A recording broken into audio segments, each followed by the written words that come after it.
Name a more iconic trio. I'll wait.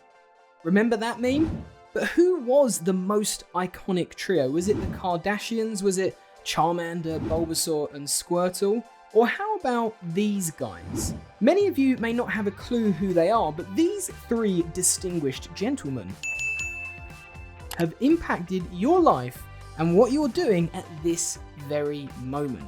This is Chad Hurley, Steve Chen, and Jawed Karim, and they are the founders of YouTube. But where are they now? Well, in this video, we're going to look at what happened to them after they sold YouTube to Google in a mega deal worth over $1.65 billion. We'll look at the weird drama around how one of them was sued by Kanye West and Kim Kardashian, and also look at why one of them seems to have vanished and hasn't been seen in public for years. So firstly, before the video begins, I really want to thank today's sponsor, absolutely no one. The story of YouTube actually begins with another company, PayPal. Chad Hurley, Steve Chen, and Jawed Karim were all early employees of PayPal, and it was here that they met and came up with the idea of YouTube. According to Jawed Karim, the concept of YouTube was inspired by Janet Jackson's wardrobe malfunction at the Super Bowl in 2004. He was struggling to find video clips of this moment, something that I believe all men worldwide were desperately trying to do as well. And as a result, he came up with the concept of a site that hosted videos. The three of them would leave PayPal, and in May of 2005, the YouTube beta test site was launched, and within 6 months, the site was racking up around 8 million views per day, and in September of that year, very famous moment, YouTube had its first truly viral video that reached 1 million views. YouTube had now established itself as the internet's leading video service, and as a result, larger companies were now looking to buy YouTube and take it forward. In the end, it would be Google who would win the race, and in 2006, they purchased the site for $1.65 billion.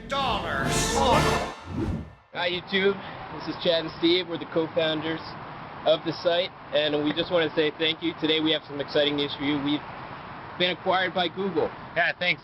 Thanks to every one of you guys that have been contributing to YouTube, the community. We wouldn't be anywhere close to where we are without the help of this community. Thanks a lot. However, where was Jawed Karim in this announcement video? Jawed Karim is perhaps the most well-known of the three founders. He's the face of the first ever public video to go live on YouTube. On the 23rd of April 2005, he uploaded the video titled Me at the Zoo to his own YouTube channel. Alright, so here we are in front of the elephants.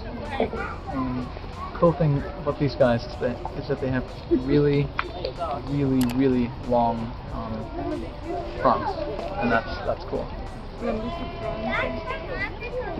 And that's pretty much all there is to say. Jawed, in fact, received the smallest share of the three founders when it came to the sale of YouTube.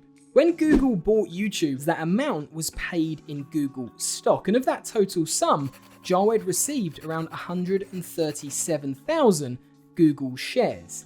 At that time, they were valued at around $64 million. It was a significantly smaller amount than the payouts that Steve Chen and Chad Hurley received. Well, the reason is that after YouTube got up and running, Jawed left to go to Stanford University, where he pursued a master's degree in computer science. As a result, he never actually had a formal role at YouTube. Instead, he was an informal advisor who didn't actually take a salary or benefits, but Jawed has contributed far more to the world than just YouTube.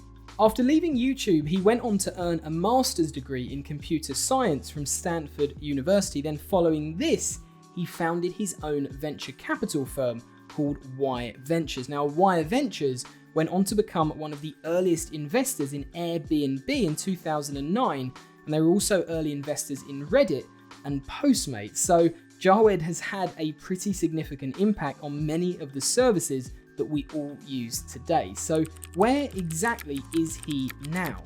Well, he's been pretty vocal online over the years and very critical of YouTube. More recently, he criticized YouTube's policy to remove the dislike button. But despite his appearances online every so often, there hasn't been any public sightings of Jawed for years. He has no active social media accounts, and there's been no public snapshots from fans or photographers, and very little is known about his personal life or whereabouts. So while Jawed, Karim and Steve Chen were the programmers and coders, Chad Hurley's background was actually in design, and during his time at PayPal, he designed their original logo. But a real key moment came on Valentine's Day in 2005 when Chad would be the one to register the trademark and domain of YouTube.com. He was then appointed as the CEO of YouTube, and his primary responsibility was the tagging and video sharing aspects of the site. When it came to the sale of YouTube, Chad Hurley would be the biggest earner, taking home a reported $345 million. He wouldn't actually leave YouTube immediately after the sale and stayed on as the company's CEO until 2010, when he eventually stepped down but remained as an advisor. So what did he do with all that money? Well, he mainly invested in sports teams. He's the part owner of the NBA's Golden State Warriors, as well as the MLS team Los Angeles Football Club, and he also invested in the English Premier League team Leeds United. However, Chad Hurley's big venture after YouTube was an app called MixBit, which he founded and launched in 2013 with fellow YouTube founder Steve Chen. The app was a video sharing platform that's videos were limited to 16 seconds, and the aim of the company was to try and take on the others in that market, such as Vine and Instagram. However, the app would land Chad in some drama and controversy that would eventually lead to a lawsuit from Kanye West and Kim Kardashian. Chad Hurley had managed to snag an invite to Kim and Kanye's 2013 engagement ceremony, which took place in San Francisco. At the time, he was looking to drum up some support for MixBit, so from his seat, he decided to film the proposal and ceremony and then uploaded it to MixBit, where it quickly gained several 100,000 views, despite signing a confidentiality agreement. Kim and Kanye were not happy, as they had a financial stake in the footage and were planning to sell the exclusive rights of their proposal to E! Entertainment. As a result, they took legal action against Hurley, and he was made to pay them a settlement of $440,000. He took it in his stride and joked about it in a tweet by saying, "Breaking, I'm matching the Kimye settlement with an additional $440,000 to my foundation that will reward selfless individuals. Stay tuned." Sadly, despite being MixBit's most watched video, the app never really took off and failed to gain any traction and ceased operations in 2014. Despite this venture not being particularly successful, many of his other investments have been, and his current net worth is said to be valued at around $700 million. Steve Chen could perhaps be considered the most important of the founders, simply based on the fact that all the company's early costs around the massive amounts of bandwidth they were using were all funded across several of his credit cards. It would also be Chen that would explore his PayPal network, and according to several articles, it was him that secured the early funding for YouTube in 2005. When the company was sold to Google, Chen would receive around 625,000 Google shares, which at the time meant that he took home roughly $326 million.